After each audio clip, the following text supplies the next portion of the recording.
Sâu trong tấm thảm xanh bạt ngàn của rừng Amazon, nơi tưởng chừng chỉ có thú dữ và cây cổ thụ, lại từng tồn tại những nền văn minh rực rỡ. Nhưng rồi, tất cả đều im lặng. Không ai biết họ là ai, họ đến từ đâu và tại sao họ biến mất. Liệu Amazon có đang che giấu một nghĩa địa khổng lồ của những vương quốc từng huy hoàng? Chào mừng bạn đến với kênh TV Quang Thanh, nơi ta cùng nhau giải mã những bí ẩn cổ đại, khoa học kỳ lạ và câu chuyện chưa ai kể.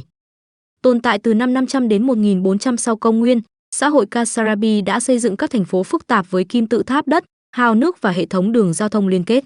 Tuy nhiên, sự xuất hiện của người châu Âu, đặc biệt là các conquistador Tây Ban Nha, đã dẫn đến sự sụp đổ của nền văn minh này thông qua bạo lực và dịch bệnh. Amazon không phải vùng đất hoang sơ. Khi màn sương mỏng giăng ngang những tán cây cổ thụ trong rừng Amazon, ta dễ có cảm giác rằng đây là một vùng đất nguyên sơ, nơi thiên nhiên cai trị tuyệt đối và con người chưa từng có dấu chân đặt đến. Bao đời nay, hình ảnh Amazon hiện lên trong trí tưởng tượng của nhân loại như một mê cung bất tận của những cội cây rậm rạp, thú dữ rình rập và bộ lạc hoang dã sống biệt lập với thế giới hiện đại. Nhưng, điều gì sẽ xảy ra nếu ta nói rằng, dưới lớp rêu xanh gì kia, từng tồn tại những thành phố rộng lớn? Rằng Amazon không phải là nơi chưa ai khai phá, mà từng là quê hương của hàng triệu con người, với trình độ tổ chức và kỹ thuật khiến cả thế giới hiện đại phải kinh ngạc. Trong nhiều thế kỷ, các nhà thám hiểm châu Âu đã xâm nhập rừng Amazon với một niềm tin ngạo nghễ, họ cho rằng mình là người đầu tiên bước vào lõi hoang dã của trái đất. Những ghi chép cũ kỹ từ thế kỷ 16 kể rằng họ từng nhìn thấy những thành phố vàng, những cánh đồng rộng lớn được canh tác tinh vi và cả những nghi lễ tôn giáo huyền bí diễn ra bên các kim tự tháp bằng đất. Nhưng rồi, các ghi chép đó bị bỏ qua, bị gọi là tưởng tượng, là mê tín. Không ai tin rằng một nền văn minh thực sự đã từng hiện hữu giữa rừng rậm này. Cho đến khi công nghệ LiDAR xuất hiện. Vào những năm gần đây, các nhà khảo cổ học bắt đầu sử dụng sóng laser quét qua thảm thực vật dày đặc của rừng Amazon. Và điều họ phát hiện, như thể mở một cánh cổng trở về quá khứ, là mạng lưới những thành phố đã bị thời gian và cây cối nuốt chửng. Ở vùng Llanos de Mojos thuộc Bolivia, người ta tìm thấy dấu vết của xã hội Kasarabi. Những kỹ sư đất cổ đại đã xây dựng các khu đô thị với kim tự tháp hình bậc thang, kênh tưới tiêu, đường cao tốc bằng đất và những hào nước phòng thủ bao quanh. Những tàn tích ấy không chỉ nói rằng nơi đây từng có người sinh sống, mà cho thấy họ đã biết tổ chức xã hội, kiến trúc và canh tác với quy mô vượt xa hình dung. Nhiều nhà khoa học gọi đây là Amazon có cấu trúc đô thị, một khái niệm mà trước đây không ai dám nghĩ đến. Không dừng lại ở Bolivia, năm 2024, tại vùng Upano ở Ecuador, các nhà nghiên cứu phát hiện ra một quần thể đô thị khổng lồ, nơi từng có hàng trăm ngàn người sinh sống. Những con đường rộng hàng mét, chạy thẳng tắp xuyên rừng, những khu nhà ở, quảng trường và cả hệ thống kênh đào tinh vi. Tất cả cho thấy đây không phải là dấu vết của bộ lạc rải rác, mà là một nền văn minh thực thụ. Thật kỳ lạ, phải không? Những điều mà ta nghĩ là hoang dã hóa ra từng là văn minh. Những gì được coi là rừng nguyên sinh thực chất là nơi đã có người quản lý, cải tạo và sống hòa hợp với thiên nhiên từ hàng nghìn năm trước. Amazon không chỉ là nơi cư trú của động vật quý hiếm hay cây thuốc lạ. Nó từng là mái nhà của những con người có tri thức, có linh hồn và có khát vọng tổ chức cuộc sống trong một thế giới tưởng như không thể thuần hóa. Vậy họ là ai? Và điều gì đã khiến họ biến mất khỏi dòng chảy lịch sử? Có lẽ Amazon không hoang sơ, chỉ là nó đang giữ bí mật của mình quá giỏi. Khi ta đứng giữa rừng Amazon hôm nay, với tiếng côn trùng râm ran và ánh nắng len qua kẽ lá, sẽ chẳng có gì gợi cho ta thấy nơi đây từng là một đô thị. Không còn tiếng bước chân, không còn tiếng hát lễ hội, chỉ có cây và cỏ. Sự im lặng ấy, kỳ lạ thay, lại giống như một nấm mồ khổng lồ đang được thiên nhiên canh giữ. Câu hỏi được đặt ra là, ai đã xóa sổ những nền văn minh này? Tại sao họ, với khả năng tổ chức thành phố, xây dựng kim tự tháp, điều hướng sông ngòi, lại biến mất không để lại lời từ biệt?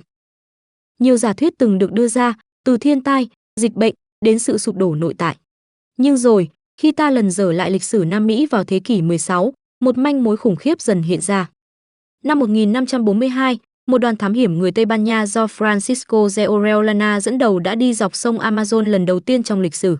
Trong nhật ký của đoàn, họ mô tả nhìn thấy những thành phố trù phú hai bên bờ, nơi có hàng ngàn người sinh sống, những vùng trồng trọt bậc thang và lễ hội đêm rực rỡ ánh đuốc. Nhưng khi các đoàn thám hiểm quay lại chỉ vài chục năm sau, mọi thứ biến mất. Không còn ai ở đó, những thành phố chìm trong tĩnh lặng. Chỉ còn rừng. Vậy điều gì đã xảy ra trong khoảng thời gian ngắn ngủi đó? Câu trả lời, bệnh dịch. Người châu Âu đã mang theo những kẻ xâm lăng vô hình, đậu mùa, cúm, sởi, những căn bệnh mà cư dân bản địa chưa từng tiếp xúc. Họ không có kháng thể, không có thuốc men, không có cơ hội phòng thủ. Và thế là, Trong vòng vài thập kỷ, từ 80 đến 95% dân số bản địa Amazon đã chết. Không phải vì chiến tranh, không phải vì nô dịch, mà vì những con virus. Hãy tưởng tượng, một làng có 1.000 người, chỉ sau một mùa mưa, còn lại vài chục. Những người sống sót cũng không còn ý chí giữ lại thành phố. Họ rời đi, lẩn vào rừng sâu, quay về lối sống du cư. Và thành phố bị rừng nuốt chửng. Sự kiện này được gọi là sự sụp đổ nhân khẩu học lớn nhất lịch sử loài người, nhưng ít ai nói về nó. Nó không vang dội như sự diệt vong của Pompeii hay nền văn minh Maya, vì nó diễn ra âm thầm, trong bóng tối của những tán cây cao. Thế nhưng bi kịch không dừng lại ở thế kỷ 16. Năm 1963, trong một vụ việc bị giấu nhẹm nhiều thập kỷ, 30 người bản địa Cinta Laga ở Brazil bị sát hại bằng thuốc nổ và súng đạn chỉ vì dám ngăn cản những kẻ khai thác kim cương trái phép. Những người sống sót kể lại, không có công lý. Không ai bị trừng phạt. Họ giết chúng tôi như dẫm lên một con kiến. Amazon, nơi từng nuôi sống hàng triệu con người, giờ trở thành chiến trường thầm lặng, nơi những nền văn minh không chỉ bị chôn vùi bởi rừng cây, mà còn bởi lòng tham và sự im lặng đáng sợ của loài người hiện đại. Và như thế, Amazon không đơn thuần là một khu rừng. Nó là một nghĩa địa, nơi ký ức bị bóp nghẹt, nơi tiếng nói từng vang vọng khắp thung lũng giờ chỉ còn là gió thở nhẹ qua lá cành. Ai đã xóa sổ họ? Là những con virus, là những kẻ đi săn kho báu, là cả thế giới đã ngoảnh mặt làm ngơ. Nhưng có lẽ, chính sự lãng quên của chúng ta mới là đòn kết liễu cuối cùng. Vết tích của những người đã biến mất. Dù cho rừng đã phủ kín, dù thời gian đã làm phai mờ ký ức, nhưng người Amazon cổ không hoàn toàn biến mất. Họ vẫn để lại những dấu chân, không phải trên cát, mà trong đất, trong cây, trong chính linh hồn của khu rừng. Một trong những bằng chứng gây kinh ngạc nhất chính là Terra Preta, thứ đất đen kỳ lạ mà các nhà khoa học phát hiện ra ở khắp vùng Amazon. Loại đất này không tự nhiên mà có. Nó được tạo ra, một cách có chủ đích, bởi người xưa. Họ trộn than củi, mảnh gốm, phân động vật và các chất hữu cơ theo công thức bí truyền để tạo ra một thứ đất sống, màu mỡ gấp nhiều lần so với đất rừng bình thường. Điều đặc biệt là, sau hàng trăm năm, Terra Preta vẫn còn khả năng nuôi cây trồng.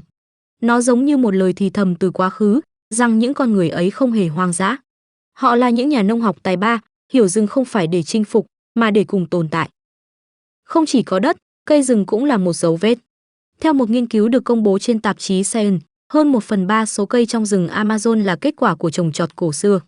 Những loại như cỏ Acai, cây cacao, trái guava, vốn tưởng là hoang dại, thực chất là giống cây được người bản địa lựa chọn, chăm sóc, nhân giống qua hàng thế hệ. Cả khu rừng, trên thực tế, là một vườn cây khổng lồ đã từng được thiết kế. Và rồi còn có geolyph, những hình vẽ khổng lồ được tạo nên từ đất, chỉ có thể nhìn thấy từ trên không trung. Chúng có hình tròn, hình vuông, hoặc những cấu trúc hình học phức tạp, trải dài hàng trăm mét. Người ta chưa hiểu hết công dụng của chúng, có thể là nghi lễ, có thể là định hướng thiên văn, nhưng chắc chắn, chúng không phải ngẫu nhiên mà có. Mỗi hình vẽ ấy là một dòng ký tự trong cuốn sách mà người Amazon cổ đã viết, không bằng chữ, mà bằng chính trái tim và trí tuệ. Thế nhưng, không phải tất cả đã biến mất, có những dòng máu vẫn tiếp tục chảy. Trong các cộng đồng bản địa ngày nay, như Kayabo, Yanomami hay Asaninka, vẫn tồn tại những nghi lễ cổ xưa, những bài hát tổ tiên, và cả những câu chuyện về thời kỳ khi tổ tiên còn bay qua rừng trên những chiếc thuyền ánh sáng. Có thể đó là ẩn dụ, có thể là ký ức, hoặc cũng có thể là manh mối của một tri thức đã bị loài người hiện đại lãng quên quá lâu. Dẫu họ đã đi vào sương mù quá khứ, nhưng vết tích của họ, trong đất, trong rừng, trong lời ru của đêm Amazon, vẫn còn ở lại. Để nhắc nhở ta rằng, một nền văn minh không thực sự biến mất, nếu ta còn lắng nghe. Ngụ ý cơ vẫn tiếp diễn. Amazon, dù từng là cái nôi của những nền văn minh huy hoàng, vẫn luôn là một sinh thể mong manh. Và điều đáng sợ nhất không nằm ở quá khứ, mà là hiện tại. Mỗi ngày, khi bình minh lên trên tán cây mênh mông, có những âm thanh không thuộc về rừng vang lên, tiếng máy cưa, tiếng động cơ, tiếng gào thét của đất bị lật tung để trồng đậu nành, chăn bò hay tìm vàng. Cứ mỗi phút trôi qua, một khu rừng có diện tích tương đương 3 sân bóng đá biến mất khỏi Amazon. Bạn có thể nghĩ, rừng rộng lắm, mất một phần thì sao đâu. Nhưng Amazon không chỉ là một khu rừng, nó là lá phổi của hành tinh. Là cái điều hòa khổng lồ giữ cho khí hậu trái đất ổn định. Là nơi tạo ra lượng mưa cho cả Nam Mỹ, và thậm chí ảnh hưởng đến gió mùa châu Phi, mưa ở châu Á. Nếu Amazon sụp đổ, không chỉ những loài động vật quý hiếm biến mất, không chỉ những nền văn minh trong bóng tối bị chôn vùi mãi mãi, chính chúng ta, ở những thành phố cách xa hàng vạn cây số, cũng sẽ cảm nhận được hậu quả, biến đổi khí hậu cực đoan, hạn hán, nạn đói, di cư khí hậu, thậm chí là xung đột tài nguyên. Có một điểm đáng sợ mà ít người biết, Nếu rừng Amazon bị phá rừng đến một mức độ nhất định, khoảng 20 đến 25% diện tích, hệ sinh thái sẽ không thể tự phục hồi nữa. Các nhà khoa học gọi đó là điểm không thể quay lại, tipping point. Vượt qua ranh giới ấy, rừng sẽ tự khô héo, biến thành savan cằn cỗi. Và đến lúc đó, chúng ta sẽ không chỉ đánh mất một khu rừng, mà là mất cả cân bằng sinh học của hành tinh này. Và hiện nay, Amazon đã mất hơn 17% diện tích rừng nguyên sinh. Chúng ta đang tiến sát mép vực, nhưng điều đau lòng hơn cả là số phận của các tộc người bản địa. Những người mang trong mình ký ức tổ tiên, tri thức về thảo dược, khí hậu và cách sống hài hòa với thiên nhiên. Giờ đây lại bị xua đuổi, bị giết hại, bị đe dọa bởi các tập đoàn lâm nghiệp và khai thác trái phép. Họ, những người canh giữ cuối cùng của khu rừng, đang bị biến thành vật cản trong mắt những kẻ tham lam. Một thủ lĩnh bản địa từng nói, khi rừng khóc, chúng tôi nghe thấy, nhưng thế giới thì không. Nguy cơ vẫn tiếp diễn, không phải là chuyện của ngày mai, mà là ngay lúc này, khi bạn đang nghe những lời này. Và khi một cây đổ xuống rừng Amazon, tiếng vang của nó không chỉ nằm trong khu rừng, mà dội đến tương lai của toàn nhân loại. Lời nhắn từ quá khứ. Có những đêm, rừng Amazon không ngủ. Trong làn sương mỏng, giữa tiếng lá xào xạc và những âm thanh lạ lùng của thiên nhiên, người bản địa kể rằng họ nghe thấy giọng nói của tổ tiên. Nhẹ như gió, nhưng vang vọng như trống ngực của đất mẹ. Những giọng nói ấy không trách móc, không oán than. Chúng chỉ thì thầm, như muốn nhắc lại một điều đã bị lãng quên, chúng ta không sở hữu trái đất này.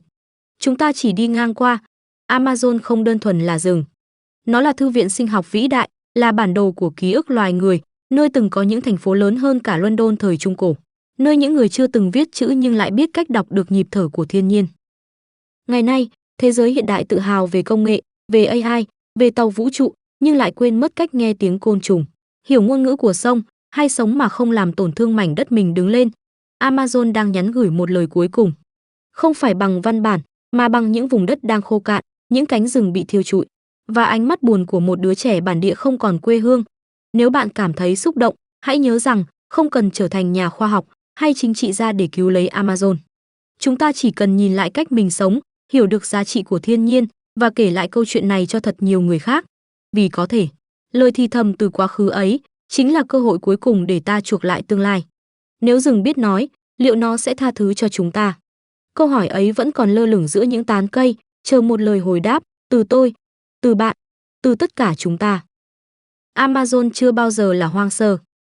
Nó là một thư viện của những nền văn minh, mà trang sách thì đang cháy dần theo từng đám cháy rừng. Những người từng sống ở đây có thể đã biến mất, nhưng bài học thì vẫn còn. Liệu chúng ta có dừng lại và lắng nghe trước khi quá muộn? Nếu bạn thấy video này ý nghĩa, hãy like, share và subscribe để cùng mình tiếp tục hành trình khám phá những bí ẩn đã bị thời gian chôn vùi. Mình là Quang Thanh. Hẹn gặp lại ở video tiếp theo.